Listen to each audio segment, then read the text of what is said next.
Waalaikumsalam. Innal hamdalillah nahmaduhu wa nasta'inuhu wa nastaghfiruh wa na'udzu billahi min shururi anfusina wa min sayyiati a'malina. Man yahdihillahu fala mudilla lahu wa man yudlil fala hadiya lahu.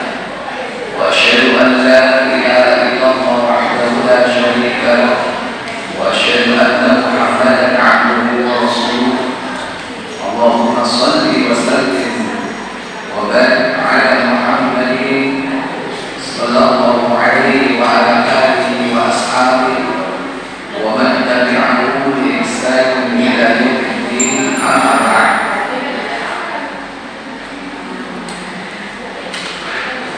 Puja dan puji syukur kita panjatkan kepada Allah Tabaraka wa Ta'ala yang telah melimpahkan nikmat kepada kita semua. Semoga salawat dan salam tetap tercurah kepada Nabi kita Muhammad sallallahu alaihi wasallam, demikian pula untuk keluarga dan keturunan beliau, para sahabatnya dan seluruh pengikutnya hingga tibanya hari pembalasan.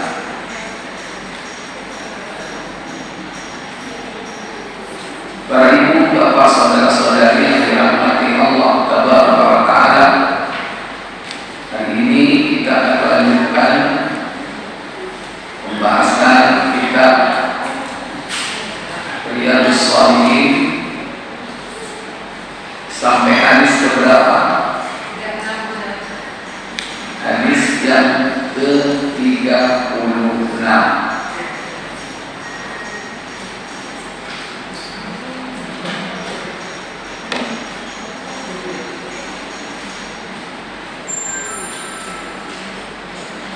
Masih membahas tentang sabar.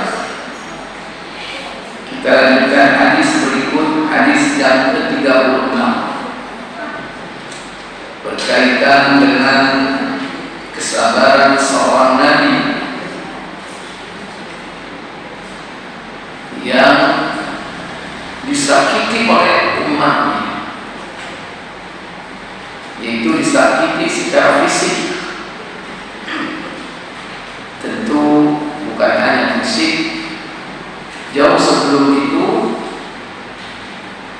kaumnya banyak yang menyakiti secara psikis, menuduhnya tukang sihir, sebagai orang bodoh atau orang gila, atau minimal dituduh sebagai penyakit.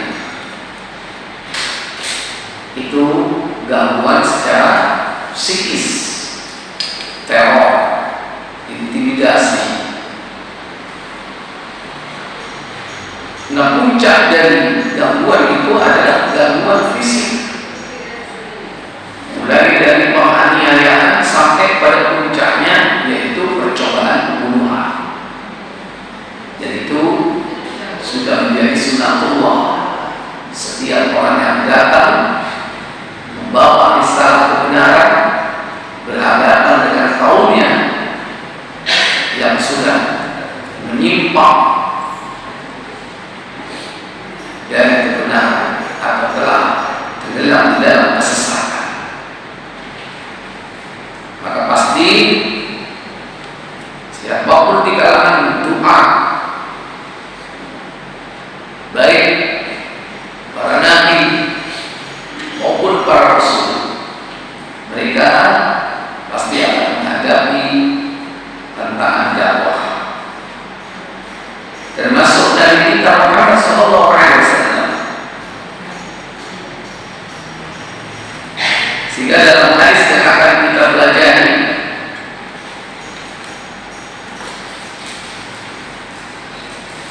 bahwa kesabaran seorang nabi itu patut dijadikan contoh dalam kehidupan,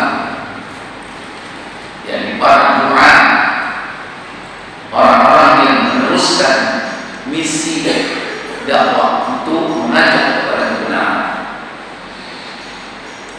Hadis ke-36 bersumber dari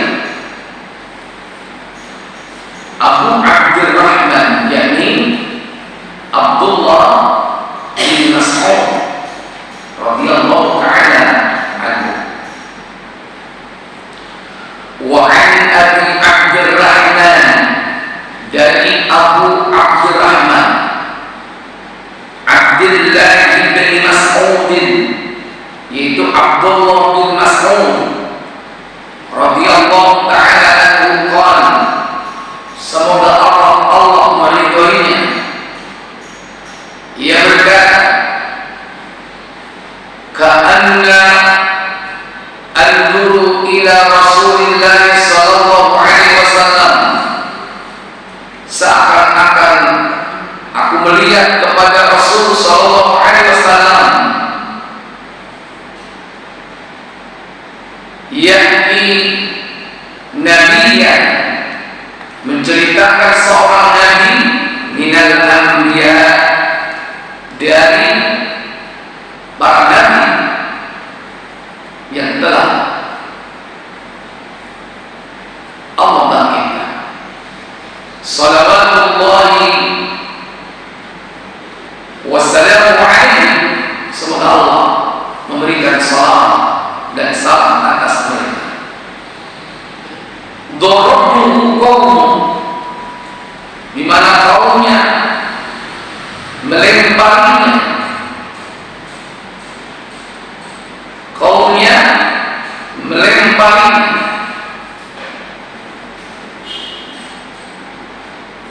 Dorong baru bisa dilempar, bisa dipukul.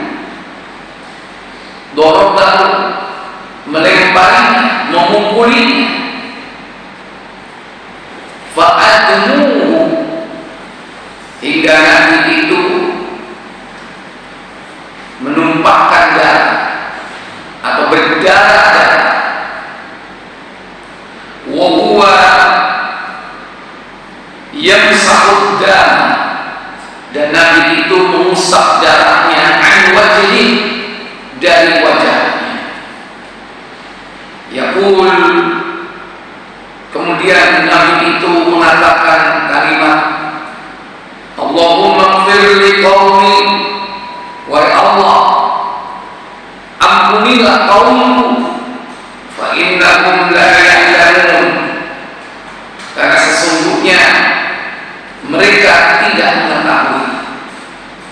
Muttafaqun alaih.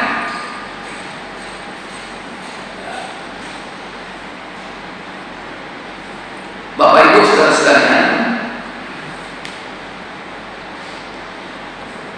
riwayat ini disampaikan oleh Abdullah bin Mas'ud karena beliaulah yang mendengar kisah yang diceritakan oleh Nabi sallallahu alaihi wasallam.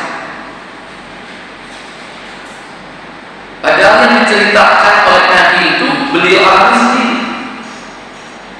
Bahkan bisa jadi yang diceritakan itu ya Nabi, ya beliau sendiri. Tapi tentu bukan hanya beliau yang menghadapi seperti ini. Rata-rata seluruh para nabi demikian. Disebutkan di sini dengan ucapan shalawatullahi wassalamu alaihi, semoga salam dan salam tercurah atas mereka. Ini menandakan bukan hanya Nabi kita Muhammad SAW.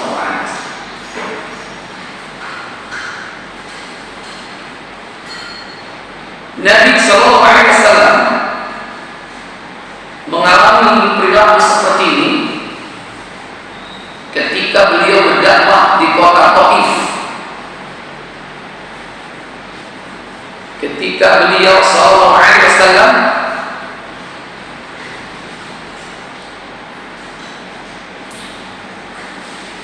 ditinggal oleh dua orang tercinta, yaitu paman Nabi sallallahu alaihi wasallam dan Khadijah. Keduanya ini merupakan orang yang mensupport dakwah Nabi, dan keduanya telah dipanggil oleh Allah. Maka beliau pergi ke kota Taif berdakwah. Barangkali di antara mereka ada yang mau menerima dakwah beliau, tetapi bukan disambut, malah disambit, dilempari dengan batu. Ketika itu Rasulullah bersama Usamah bin Zaid bin Harithah bapaknya Usama, bersama Zaid bin Haritha, yaitu putra angkat beliau. Zaid bin Haritha yang melindungi beliau dari lemparan batu. Tapi tetap saja, karena batu itu datang bertubi-tubi, keduanya tidak bisa menghindar dari lemparan batu ini. Ketika sudah berada di pinggiran kota Taif, kota Taif ini termasuk dataran tinggi dan berhawa dingin, maka malaikat gunung, malaikat jabal, artinya malaikat yang menunggu gunung itu, menawarkan diri. Bagaimana Muhammad? Apakah engkau mengizinkan kami menghancurkan mereka dengan menimpakan bumi kepada mereka? Nabi mengatakan, "La, jangan." Kemudian malah Nabi berdoa, yang doanya diabadikan oleh Allah dalam hadis ini, Allahumma ighfir li qaumi, wahai Allah, ampunilah kaumku, fa innahum la ya'lamun, karena sesungguhnya mereka tidak mengetahui.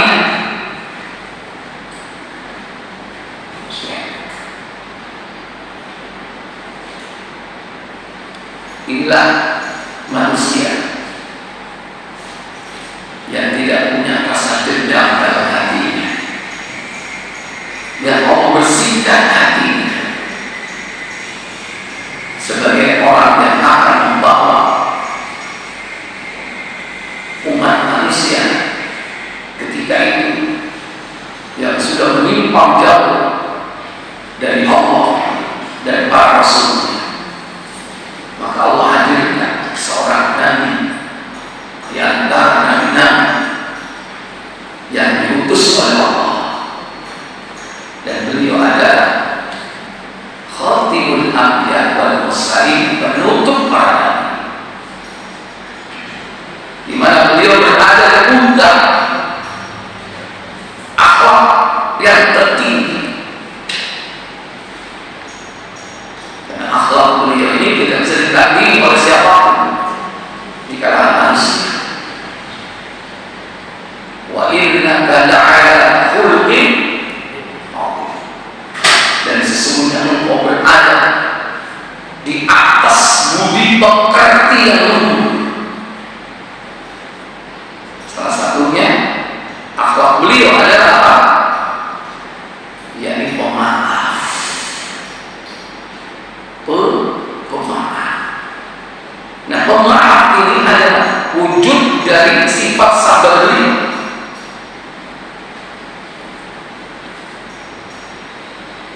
Maka orang yang bersabar dalam menghadapi berbagai macam ujian, maka insya Allah tinggal selangkah lagi dia bisa memiliki sifat mulia, yaitu al-'af, pemaaf.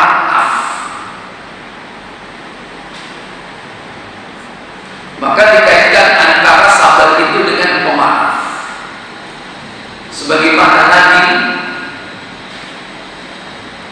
disakiti, tapi beliau justru mendoakan orang yang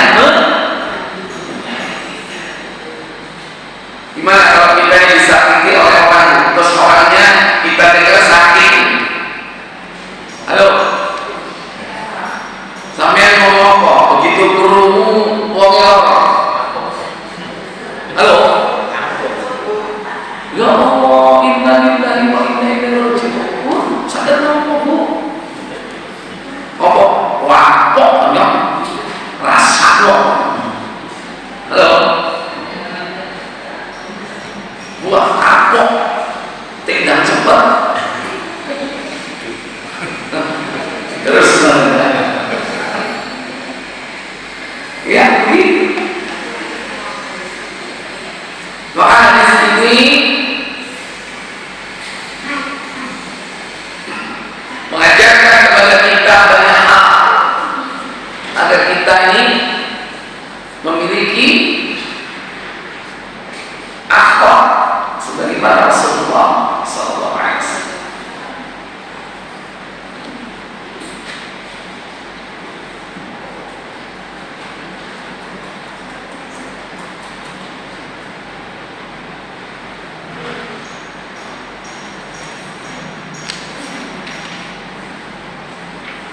Sahih Bukhari nomor berapa?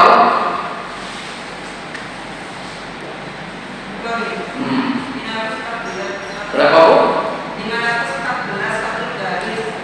Iya, 514. Oh itu halaman.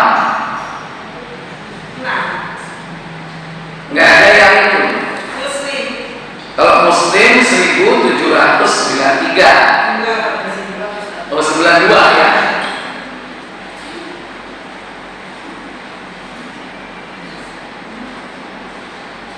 Berarti nggak ada terjemahan yang itu. Nggak ada, nggak ada. Yang punya itu ya Imam Syafi'i. Iya, yang ini loh, yang 5 sekarang itu bisa. 5 jilid. Iya. Iya, Imam Syafi'i. Baik.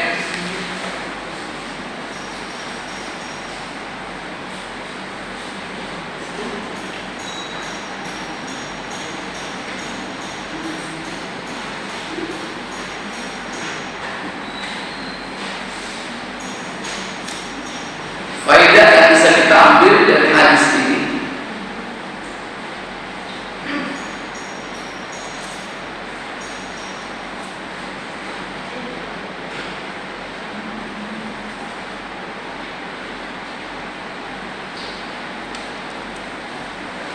yang pertama,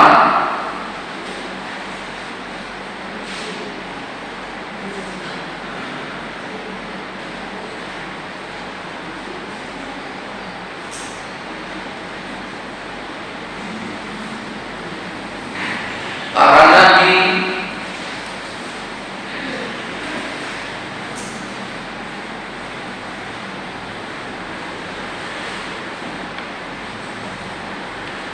adalah orang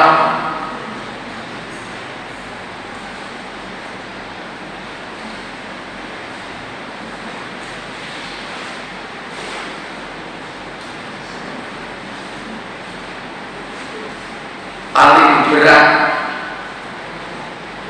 tingkat ujiannya.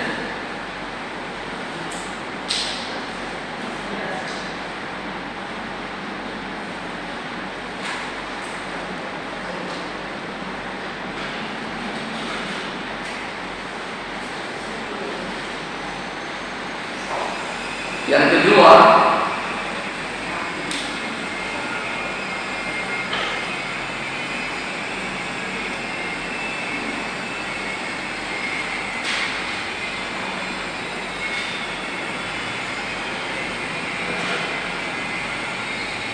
besarnya pahala sesuai dengan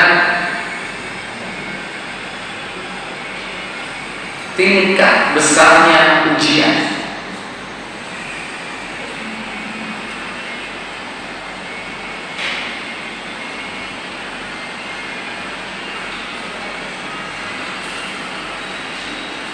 Yang ketiga,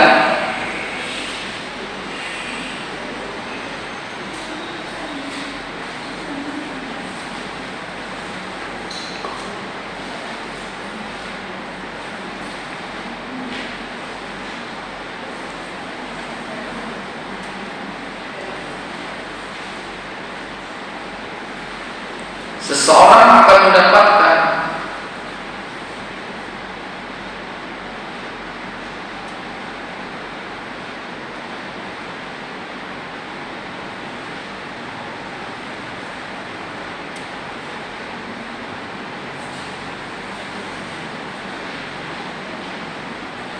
ujian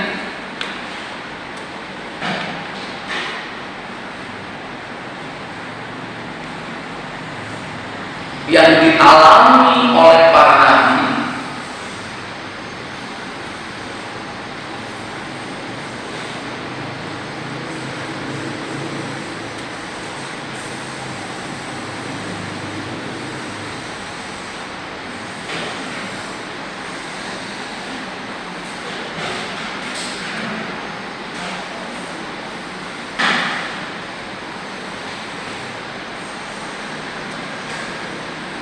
ketika berdakwah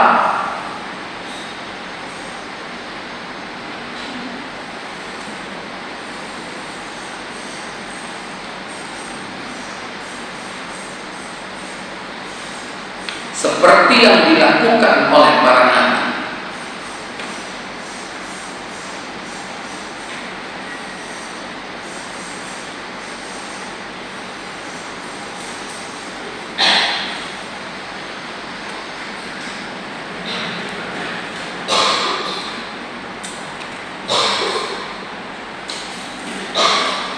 Yang keempat,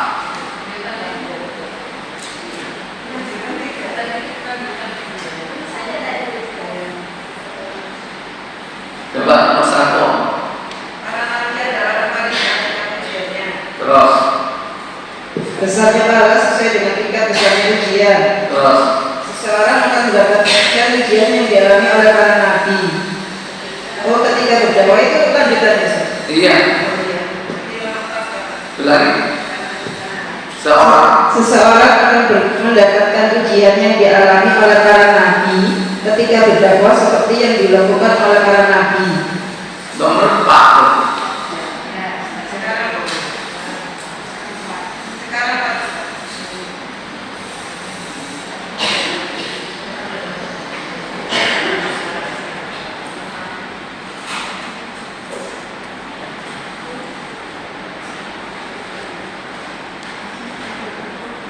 Cobaan yang dihadapi oleh para nabi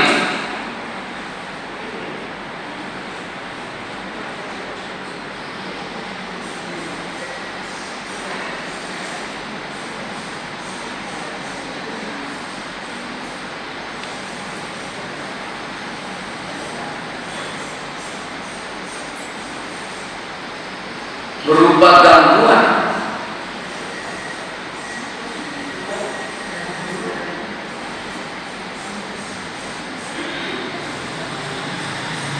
baik fisik ataupun non fisik.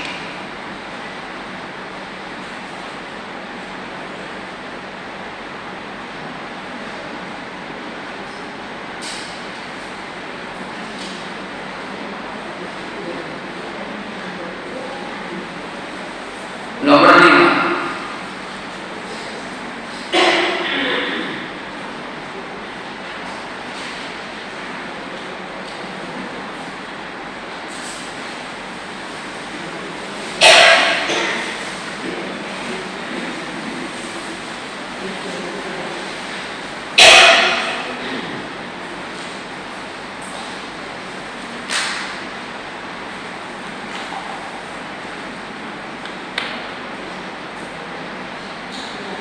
di antara akhlak nabi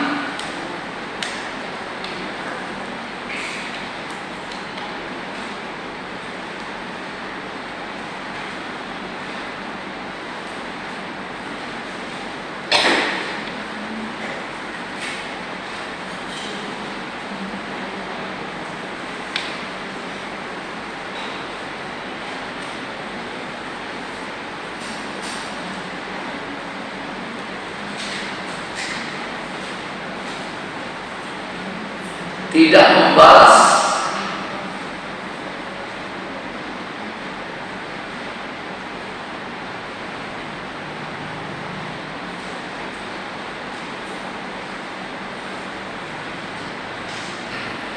gangguan yang dilakukan kaumnya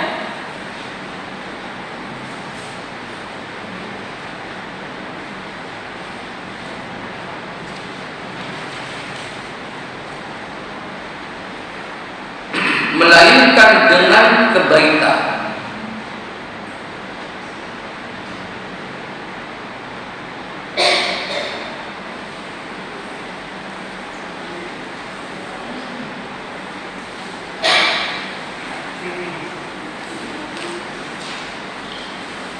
Yang ke-6,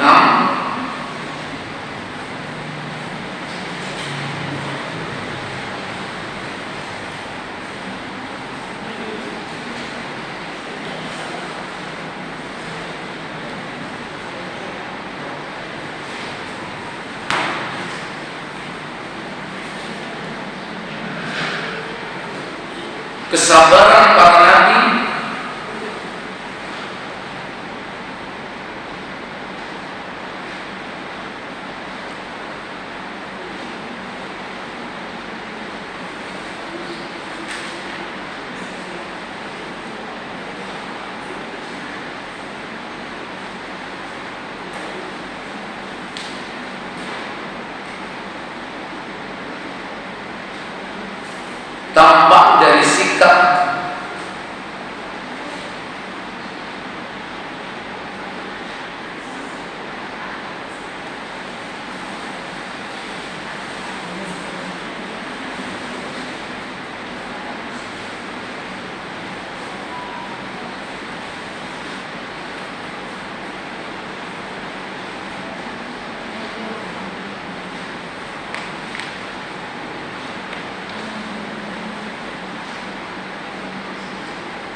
memaafkan kaumnya.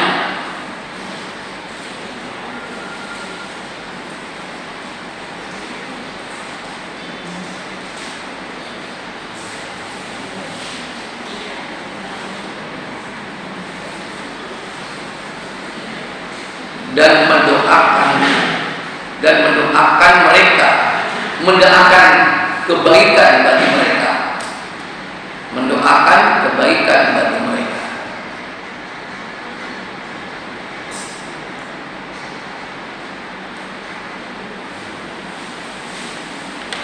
Yang keberapa?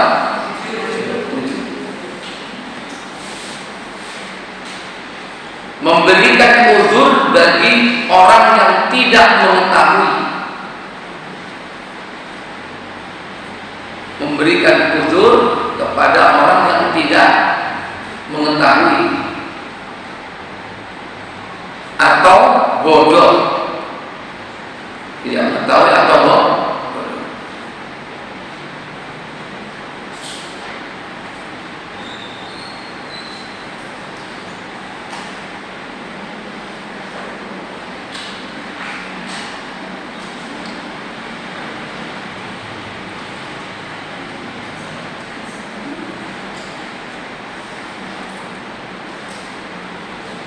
Yang ke-8,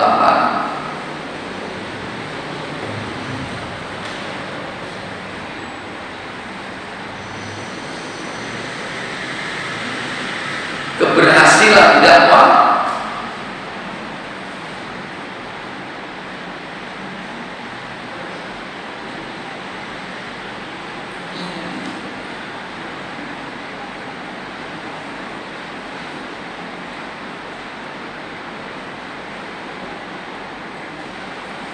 sangat dipengaruhi oleh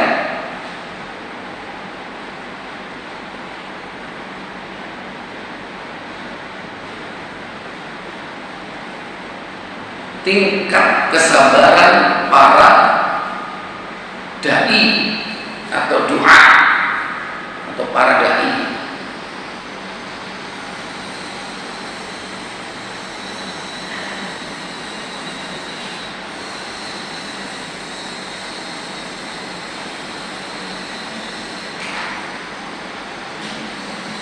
Baik.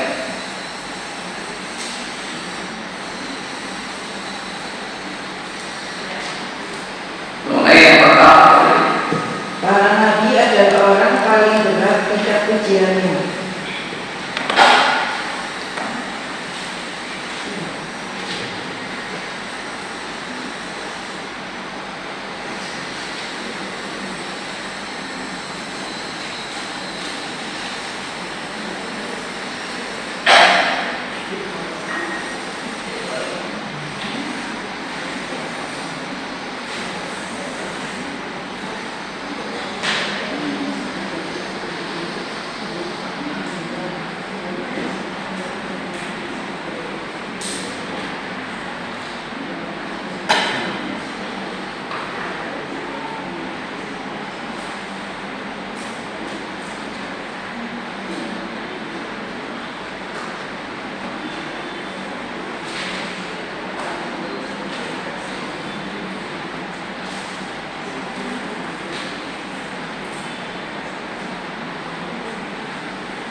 Juga Tirmidzi, Bu.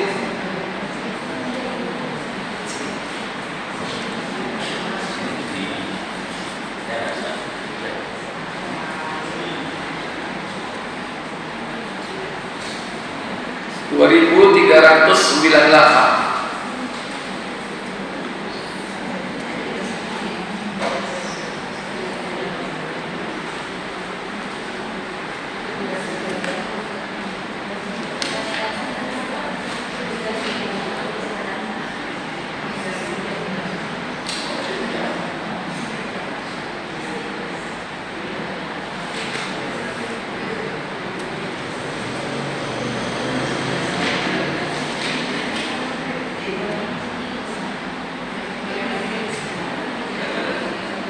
Dari Qutaibah.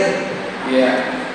Qutaibah menceritakan kepada kami, Ahmad bin Zaid menceritakan kepada kami dari Asim bin Bahdalah, dari Mus'ab bin Sa'ad, dari bapaknya ia berkata, aku berkata, wahai Rasulullah SAW, siapa manusia yang cobaannya paling besar? Beliau menjawab, para nabi. Iya. Ayyun nas, manusia yang bagaimana? Asyaddu balaan, yang paling berat cobaannya.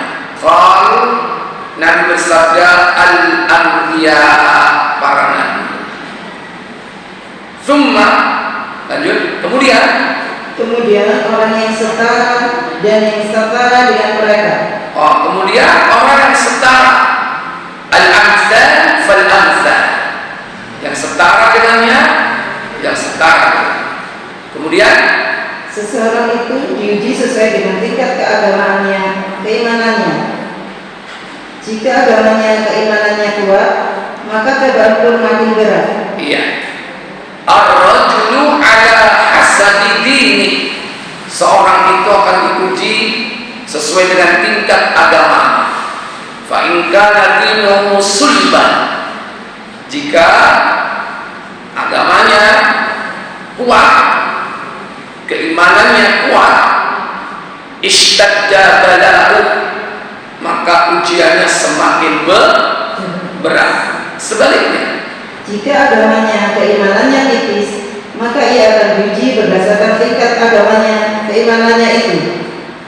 Bencana musibah itu tidak akan terlepas dari seorang hamba hingga ia meninggalkan hamba itu berjalan di muka bumi ini tanpa ada kesalahan atau dosa. ya, jika imannya tipis, idza kana fi dinihi riqqah, tipis, ibtuliya ala hasabi dini, maka dia akan diuji sesuai dengan tingkat keimanannya. Jadi kalau kita ujiannya dalam hidup ini biasa-biasa aja, ya setingkat itulah agama kita. Ingin naik kelas, harus meningkatkan apa? Meningkatkan beratnya ujian. Bu,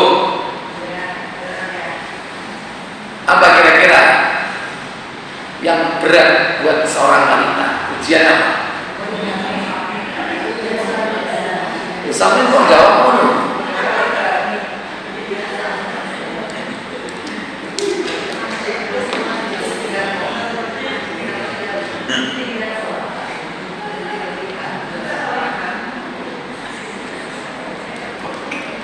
Tutu ibu karpu.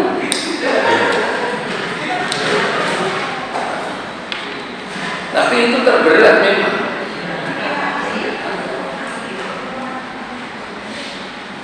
Enak mana diuji suami meninggal atau ibu sakit?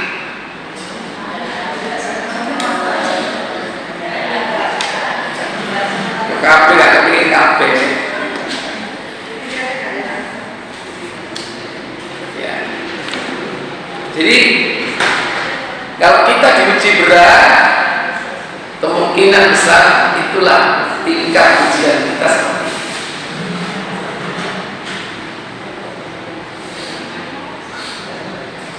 Karena bisa jadi kematian itu bagian dari ujian. anak, kematian orang tua, kematian pasangan hidup. Ada yang diuji, ada yang tidak diuji seperti itu. Ada yang belum merasakan bagaimana diuji orang tua yang meninggal, karena dia meninggal lebih dulu. Jadi gak diuji. Bagaimana ujinya diuji ketika anaknya mati, dia belum diuji itu karena punya anak. Bisa jadi. Atau anaknya belum mati, dia sendiri yang mati dulu. Ada yang diuji sakit, apalagi sakit yang ditakuti oleh para wanita, kanker. Ada yang diuji, ada yang tidak diuji. Disitulah tingkat ujian itu sebanding dengan tingkat TI. Baik, nomor ujian yang paling berat untuk seorang itu adalah siapa? Para nomor 2, besarnya pahala sesuai dengan tingkat besarnya ujian. Nah, ini beda lagi. Besarnya pahala sesuai dengan tingkat besarnya ujian.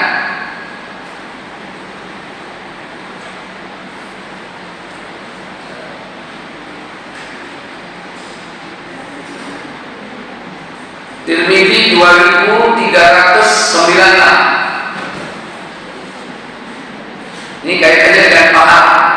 Kalau tadi tingkatannya dengan kuatnya, dahsyatnya ujian, tergantung ini keimanan. Karena kalau ujiannya sudah dahsyat berat, berarti pahalanya semakin besar. Silakan. Qutaibah menceritakan kepada kami, Al-Lais menceritakan kepada kami dari Yazid bin Abu Habib dan dari Sa'ad bin Sinan dari Anas, ia berkata, Rasulullah SAW bersabda, jika Allah menghendaki kebaikan pada hambanya, maka dia akan menyegerakan siksa kepadanya di dunia, dan jika Allah menghendaki keburukan bagi hambanya, maka dia akan menangguhkan siksaan itu hingga Allah melakukannya pada hari kiamat kelak. Terus dengan sanad seperti itu. Ya. Dengan sanad seperti ini dari Rasulullah, beliau bersabda, apa sabdanya? Sesungguhnya besarnya pahala itu sesuai dengan besarnya cobaan. Sesungguhnya jika Allah mencintai suatu kaum, maka dia akan memberikan cobaan kepada mereka.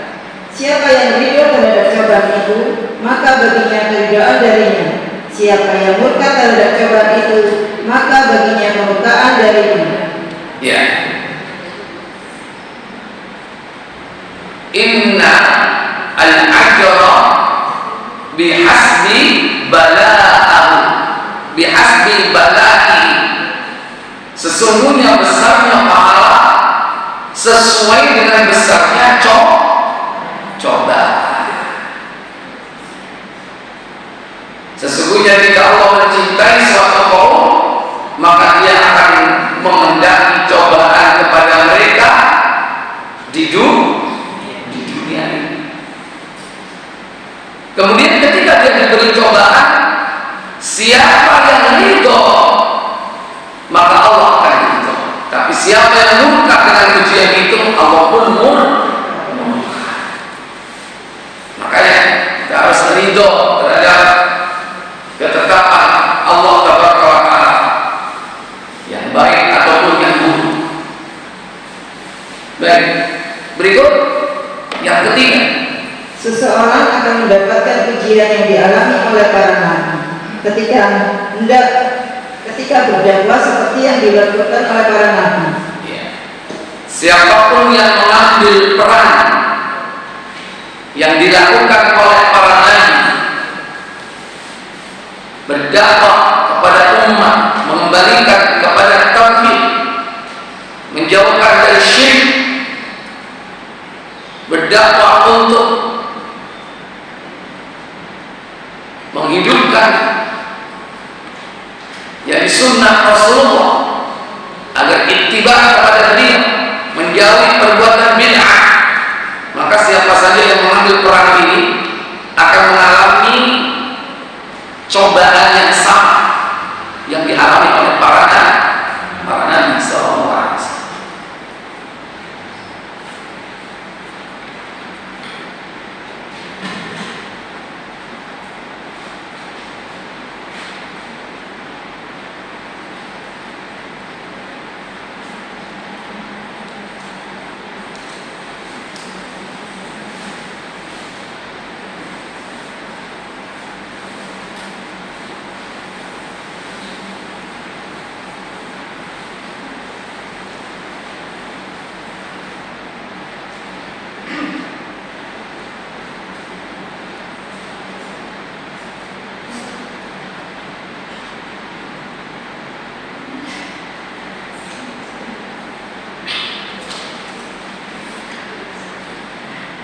Pertama buka surat Al-An'am ayat 112.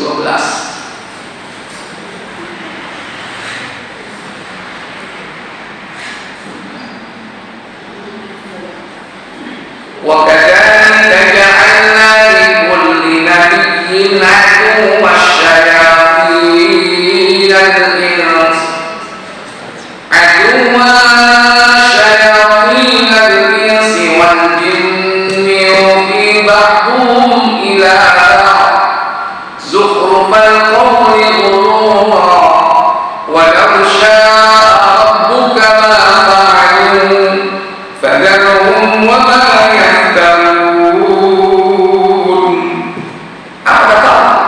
dan demikianlah kami jadikan bagi tiap-tiap nabi itu musuh, yaitu syaitan-syaitan dari jenis manusia dan dari jenis jin. Sebahagian mereka membisikkan kepada sebagian yang lain perkataan-perkataan yang indah-indah untuk menipu manusia. Jikalau Tuhanmu menghendaki niscaya mereka tidak mengerjakannya, maka tinggalkan mereka dan apa yang mereka ada-adakan. Jadi akan dihadirkan pada setiap nabi dari 124.000 nabi itu musuh, yaitu syaitan, baik dari kalangan jin maupun dari kalangan manusia.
Ali Imran 144.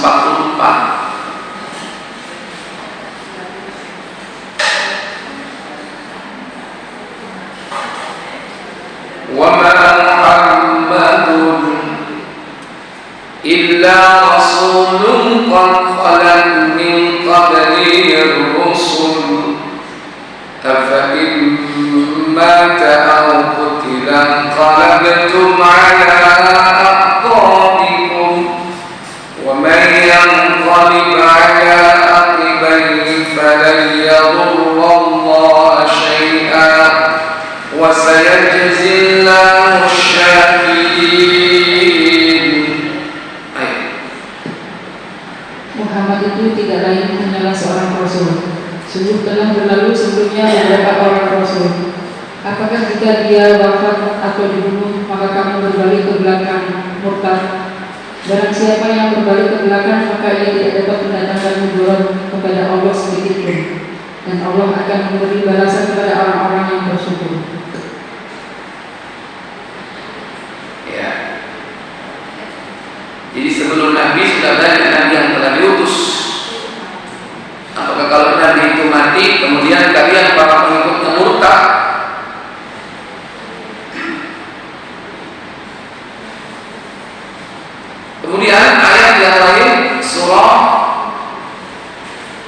Ali Imran ayat 184.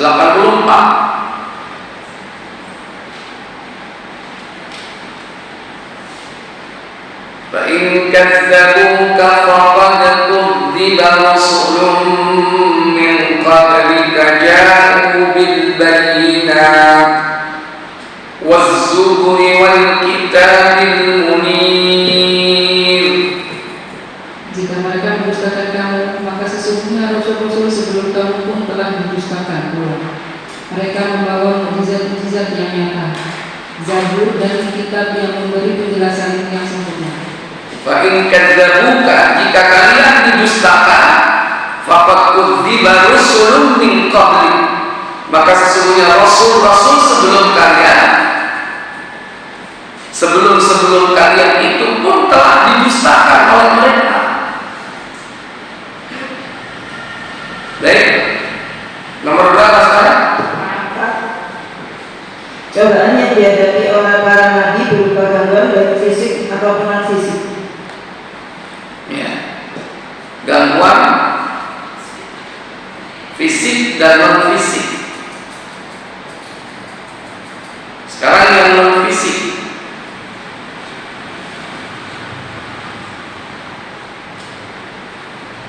Itu tujuan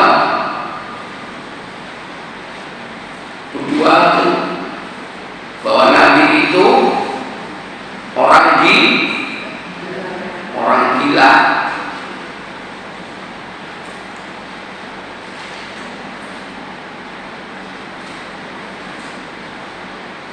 Surat Al-A'raf 7 ayat 184.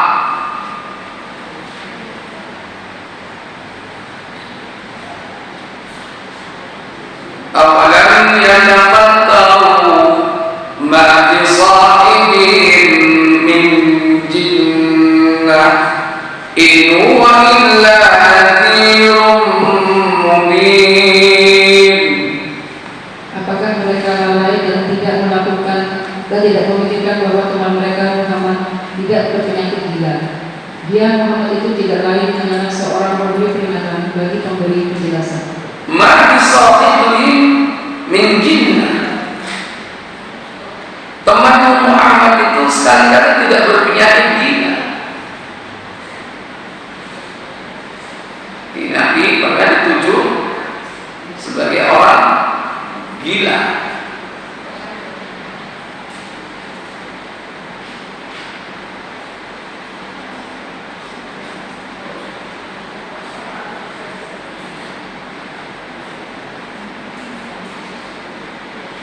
Surat Hud 11 ayat yang ke-54.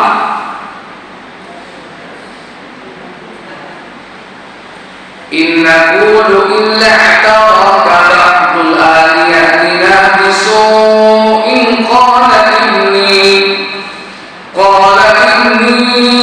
ushhidu Allah washhadu anni bari'un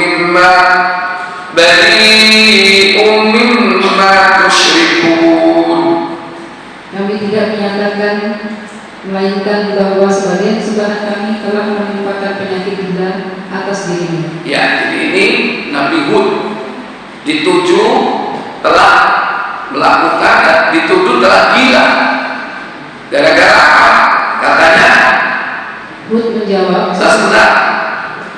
Katanya Hud itu gila karena wa'ad terhadap berhala-berhala kaumnya. Jadi berhala kaumnya itu bisa melatih Nabi Hud alaihissalam.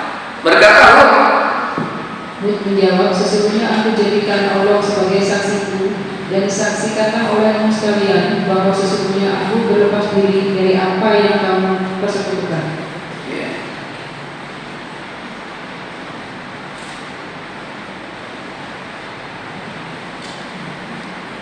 Makanya Nabi itu dituduh gila, termasuk Nabi Nuh. Nanti ibu juga begitu. Kalau kita berusaha untuk mengikuti para nabi itu dituduh gila.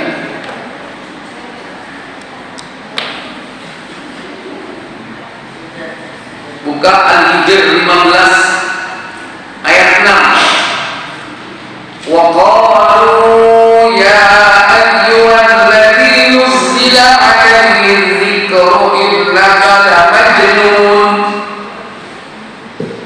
Mereka berkata, hai orang yang diturunkan Al-Quran kepadanya, sesungguhnya kamu benar-benar orang yang gila. Hai orang yang diturunkan Al-Quran kepadanya, sesungguhnya kamu benar-benar orang. Innaka lamajnun, engkau gila. Maka siapa saja yang hari ini menyandang Al-Quran akan dituduh gila. Kalau awalnya dulu siapa yang diturunkan Al-Quran kepadanya? Nabi Muhammad. Dituduh gila. Itu berlangsung terus. Zaman sahabat yang memiliki Al-Quran, memahami, menghafalkan, mengamalkan, itu akan dituduh atau dituduh sakit, sakal, dituduh kelapa, seperti orang yang kena narkoba. Makanya ada yang mengatakan agama itu candu. Roh tak orang nyandu kan?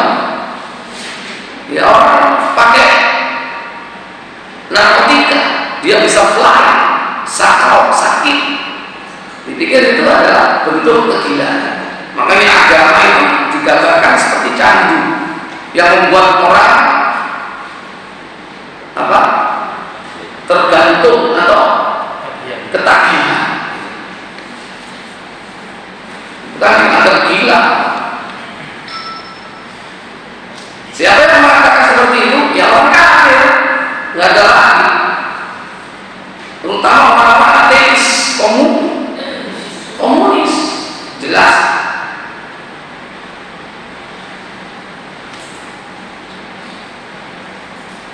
Surah Al-Mu'minun ayat yang ke-25.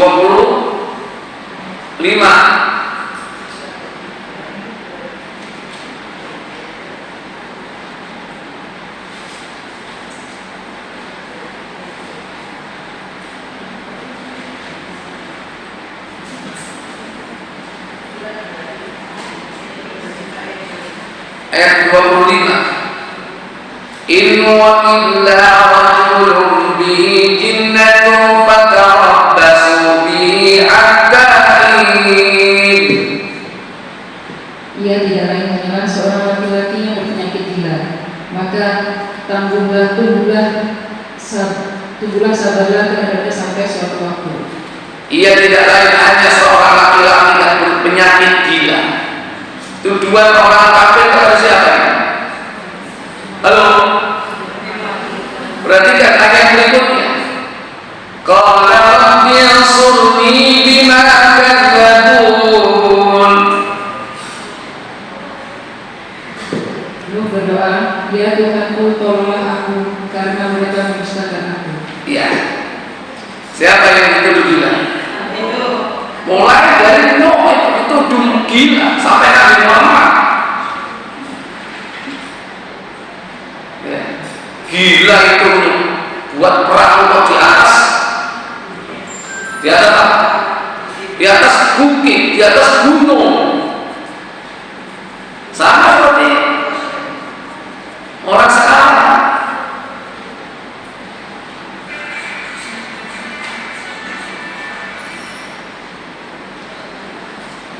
Baik, masih banyak lagi ya. Kadang disebut apa dengan sihir atau tukang sihir, para nabi, para rasul.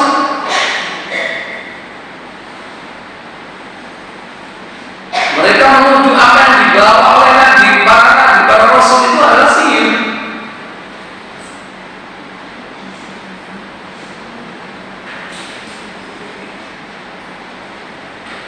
Bisa dalam surah Al-An'am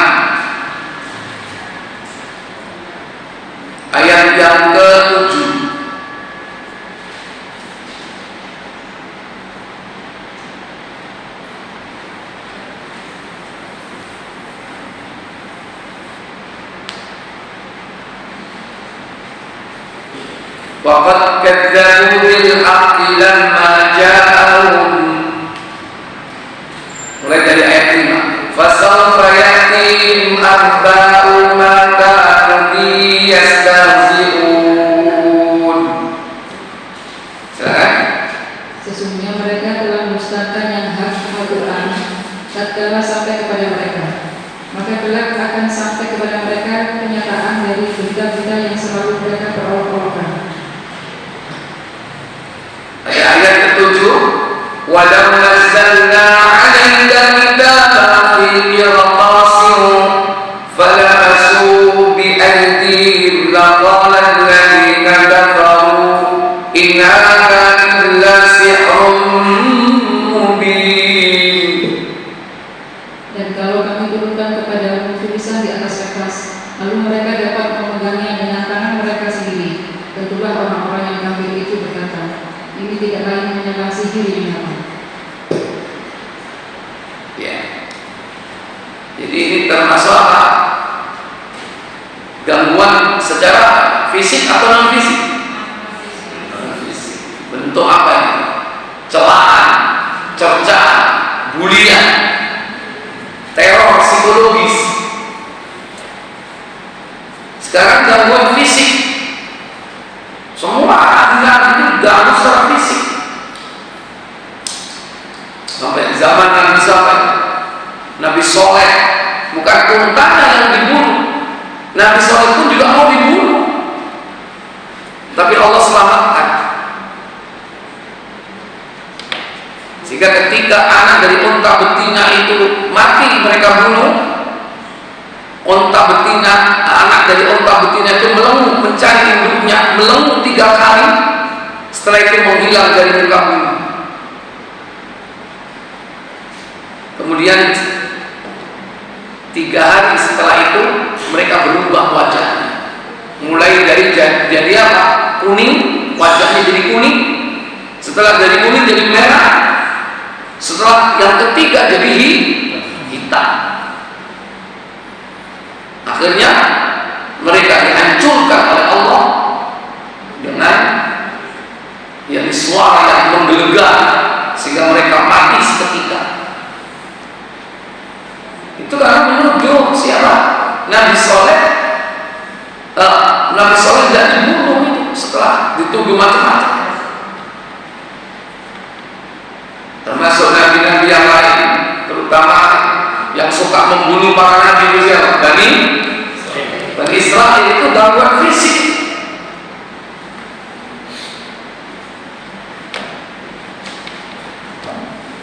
Dalam surah Al-Imran ayat 112, duribat alaihimul dhillatu aynama suqifu illa bihablin minallahi wa hablin minan nas.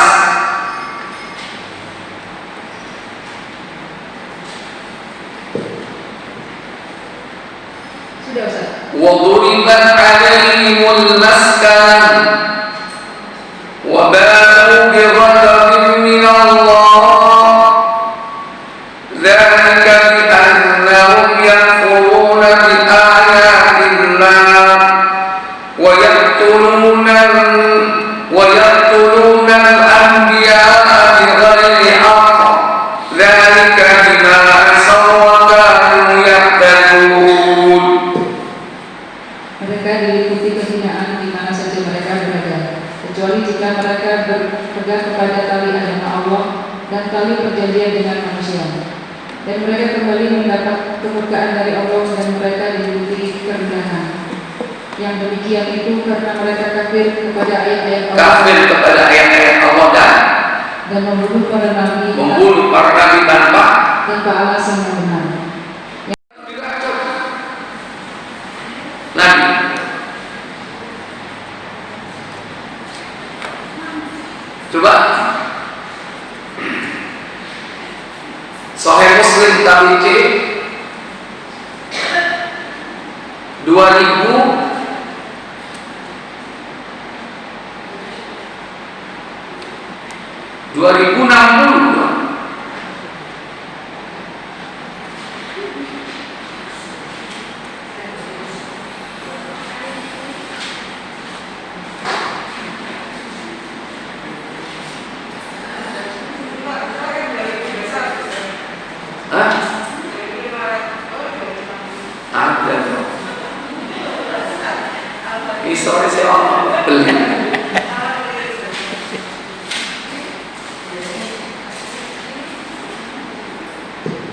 Dari Ntar dulu, judulnya apa sih?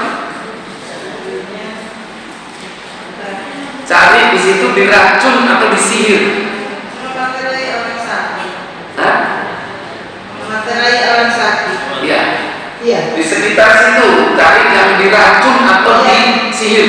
Diracun ini. Sopo sih diracun? Jadi seorang perempuan Yahudi mengatakan daging yang tadi itu sih. Iya, nomor berapa?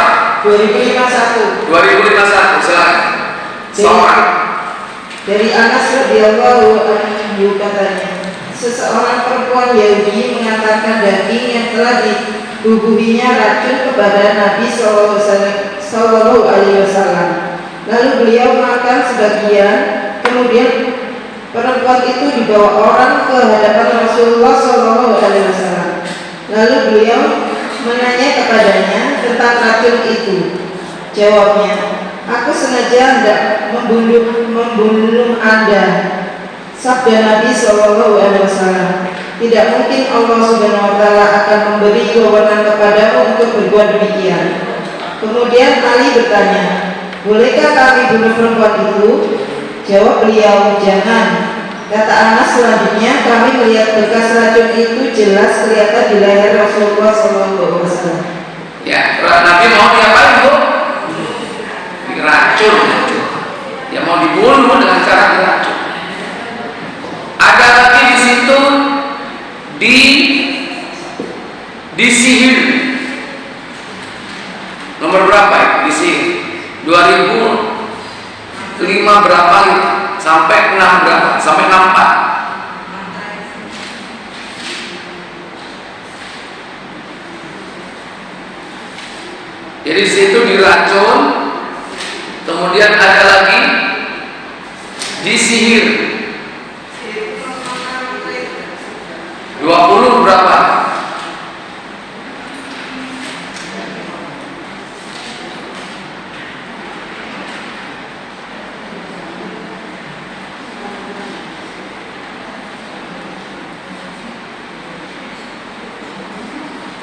Jadi kalau diracun itu gangguan fisik.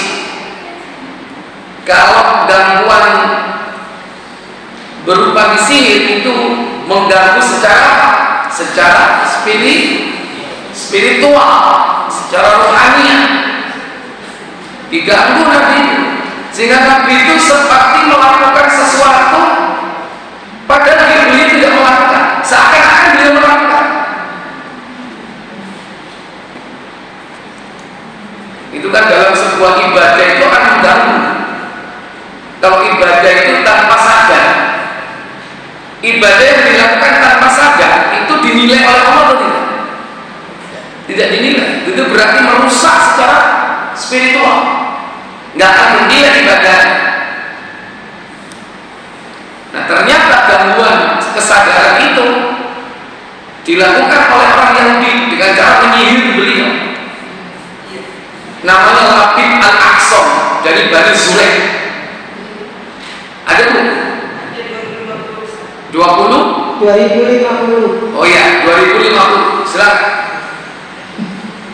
Dari Aisyah radhiyallahu anha katanya, seorang Yahudi dari Bani Zulaik bernama Labib bin Aqsam menyihir Rasulullah Sallallahu Alaihi Wasallam sehingga beliau mengigau karenanya, yaitu bahwa beliau rasanya melakukan sesuatu yang sesungguhnya tidak dia lakukan. Karena itu pada suatu hari atau suatu malam beliau kemudian mendoa. Sudah itu beliau bertanya kepada Aisyah, ya Aisyah, ingatkah engkau bahwa Allah Subhanahu Wa Taala pernah memberitahukan kepadaku tentang kedatangan dua orang laki-laki, yang satu duduk di dekat kepalaku dan yang satu lagi dekat kedua kakiku. Lalu orang yang dekat kepalaku bertanya kepada orang yang dekat kakiku, atau sebaliknya, apakah sakit orang ini? Jawabnya, kena sihir. Tanya, siapa yang menyihirnya? Jawab, Labib bin Aqsam. Tanya, dengan apa disihirnya? Jawab, pakai sisir dan rambut yang merontok bersama sisir itu serta mayang kurma kering. Tanya, Gimana sekarang? Jawab, di sumur Zi Arwam. Kata Aisyah, Rasulullah SAW pergi mencari barang-barang itu ditemani beberapa orang sahabat. Kemudian beliau bersabda, ya Aisyah, kulihat air sumur itu kemerah-merahan warnanya, sedang pohon kurmanya kelihatan bagaikan kepala setan. Lalu aku bertanya, apakah Anda tidak membakarnya? Jawab Nabi SAW, tidak, karena Allah Subhanahu wa Ta'ala telah menyembuhkanku dan aku tidak ingin membalas kejahatan orang. Kalau sebab itu kusuruh kuburkan saja. Ya. Hadis-hadis tadi ini juga menunjukkan bahwa Nabi itu tidak mendendam. Ali bin Abi Thalib sudah siap minta izin. Wahai Nabi, wanita yang ngasih racun di sampil kambing ini gimana? Tak penggal. Gak usah, Ali, gak usah. Itu sikap beliau.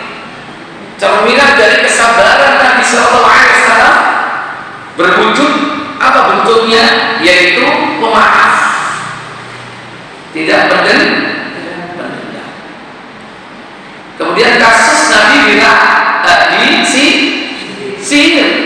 Padahal malaikat itu Aisyah bertanya, kenapa kau tidak bakar? Kenapa? Dengan cara membakar maka sihir itu akan kembali ke orangnya dan akan menyakiti orangnya sendiri. Itu dengan cara dibakar. Nabi mengatakan, kenapa kau tidak Aisyah mengatakan, kenapa engkau tidak membalasnya? Tidak, karena Allah telah menyembuhkan aku. Cukup aku kubur saja bahan-bahan sihir tadi. Sisir, mayat kurma, dan rambut yang rontok dengan sisir itu. Cuma dikubur aja, tapi kalau dibakar itu berarti balas. Jinnya balik nggak boleh dikuni. Jinnya ganggu, dukun kaplok, plak. Oh ini mah aku nanggone wong sing beriman bertakwa. Dari dukun wajib sing tak kirim ini ternyata orang hebat, orang sakti, padahal Allah yang membentengi. Baik, lanjut nomor berapa sekarang? 5. Di antara akhlak Nabi tidak membalas gangguan yang dilakukan kaumnya, melainkan dengan kebaikan. Ya, Nabi tidak pernah membalas seluruh gangguan yang dilakukan oleh kaumnya dengan balasan yang sama, tidak. Bahkan sebaliknya, Nabi itu membalas dengan yang lebih baik.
Fussilat ayat 34.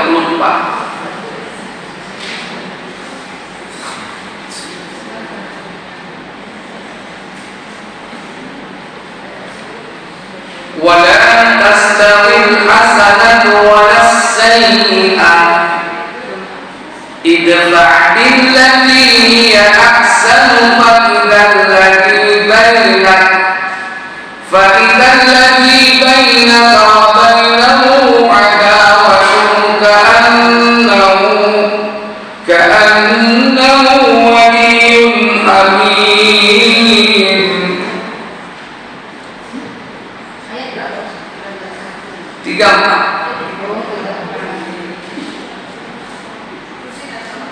Fussilat 41 ayat 34. Dan tidaklah sama kebaikan dan kejahatan. Tolaklah kejahatan itu dengan cara yang lebih baik, maka tiba-tiba orang yang antaramu dan antara dia ada permusuhan seolah-olah telah menjadi teman yang sangat setia. Ya, ini rumusnya yang dilakukan oleh para nabi agar dakwahnya apa? Sukses. Keburukan dibalas dengan kebaikan. Wala tastawi al-hasanatu wala sayyi'ah, dan tidaklah sama kebaikan dengan keburukan. Idfa' billati hiya ahsan, maka balaslah keburukan itu dengan kebaikan yang lebih baik. Fa idzal ladzi bainaka wa bainahu 'adawah, maka jika sekiranya di antara kalian ada permusuhan, dengan cara itulah ka'annahu waliyyun hamim, hasilnya seolah-olah kalian tidak bermusuhan lagi atau tidak pernah bermusuhan, seakan-akan belum pernah bermusuhan, karena Allah menjadikan dia islah, berbaikan, seperti tidak ada permusuhan sama sekali.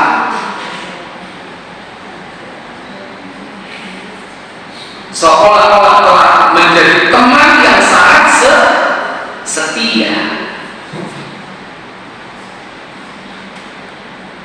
Waktu perang Badar itu Nabi Muhammad sama Abu Sufyan berseteru tidak? Berseteru. Makanya kafilah dagang berapa ribu unta yang dibawa oleh Abu Sufyan dari negeri Syam pulang ke Mekah, itu kan diadang oleh kaum muslim, sehingga terjadilah perang Badar. Abu Sufyan yang balas pada waktu perang Uhud masih belum Islam itu Abu Sufyan. Begitu mereka semakin kalah, orang-orang musyrik secara strategi, secara politik, secara ekonomi mereka kalah, secara teritorial juga kalah, maka Nabi berhasil menaklukkan kota Mekah. Waktu pembukaan kota Mekah, Abu Sufyan ada di Mekah. Mestinya seandainya Nabi balas dendam membunuh Abu Sufyan bisa. Tapi justru apa yang diucapkan oleh Nabi, siapa yang berlindung di rumah Abu Sufyan maka dia aman. Kaget itu Abu Sufyan. Kok seperti ini? Justru tempat yang paling aman di Mekah saat itu bagi orang-orang kafir Quraisy ya tempatnya Abu Sufyan. Dari situlah kemudian Nabi Abu Sufyan akhirnya masuk Islam. Itu contoh menolak kejahatan dengan kebaikan. Idfa' billati hiya ahsan. Pada ayat berikutnya 35, wa ma yulaqaha illa alladziina sabaru wa ma yulaqaha illa dzu hazzin azim. Sifat-sifat yang baik itu tidak dianugerahkan melainkan kepada orang-orang dan tidak dianugerahkan melainkan kepada orang-orang yang mempunyai keberuntungan yang besar. Ya. Jadi tidak berdendam, memaafkan. Syaratnya apa syaratnya? Untuk bisa menjadi seperti sahabat. Wa ma'ana sifat-sifat yang baik itu seperti tadi itu, menolak kejahatan dengan kebaikan, membalas keburukan dengan kebaikan. Sifat itu tidak akan dianugerahkan illa pada sabar, kecuali kepada orang yang sabar. Dan wa ma yulaqaha, sifat-sifat itu tidak akan dianugerahkan kecuali untuk siapa? Dzu hazzin adzim, orang-orang yang memiliki jiwa besar. Di sini disebutkan